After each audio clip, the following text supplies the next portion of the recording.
Hey guys, what is up? Good morning. This is Derek from Bomb Socks.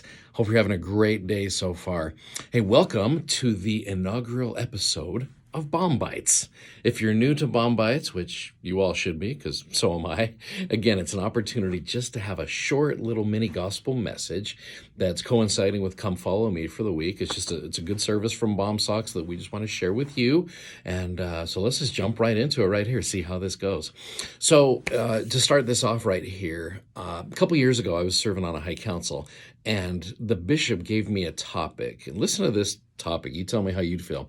So the topic is this: relying on the atonement of Jesus Christ, with particular focus on anxieties and fears that deal with serving and callings in the church. So particularly, this bishop had problems with ward members not accepting callings because of anxieties. And when he told me that, I thought, okay, is there anything else you want me to do? Like, cure any major diseases or anything like that? I mean, that's a tough, heavy topic. So I started diving into this a little bit and wanted to see where we could take it. And so the word anxiety, let me define a couple things with anxiety for you, because I think that'll kind of see where a lot of the root lies with this, and you'll see where this has to do with Jacob.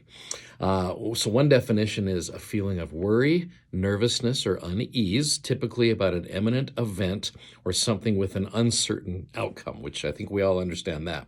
Another is a desire to do something, typically accompanied by unease.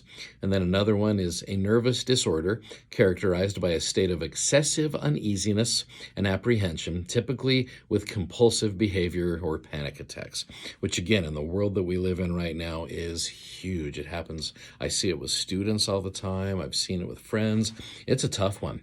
So as you can see, anxiety is a tough thing to focus on because it is so multifaceted.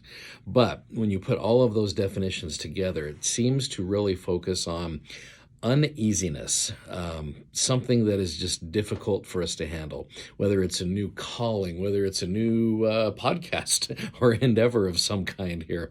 It's something which is difficult for us to do. I've watched it happen in seminary where I have students who say, I don't want to get up and do a devotional.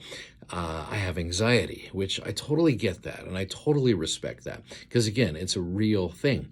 Let me turn to the scriptures to see if maybe we can help a little bit with just a brief little message.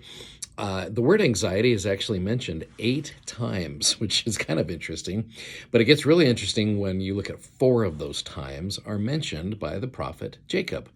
And I'm not trying to suggest that Jacob has crippling mental panic attacks. I don't know. It doesn't appear that way. I think his comes more of just an anxious desire for the welfare of his people, and he happens to use the word anxiety more than any other prophet in the scriptures. In fact, there's a couple times where he's like, I've got to share this message with you, but he seems very uneasy about it. And again, when we're uneasy, the temptation is to just back off.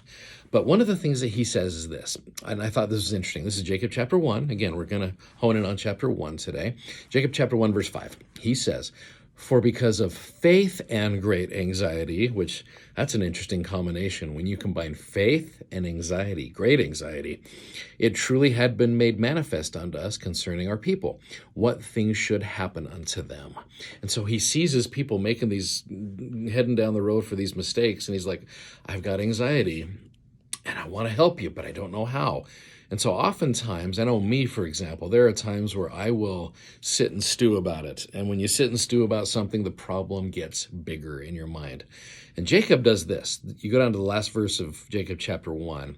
He says, "We did magnify our office unto the Lord, taking upon us the responsibility, answering the sins of the people on our own heads if we did not teach them the word of God with all diligence." And so they went forward and magnified. So they stretched. The word magnify means to stretch, enlarge, to clarify or increase.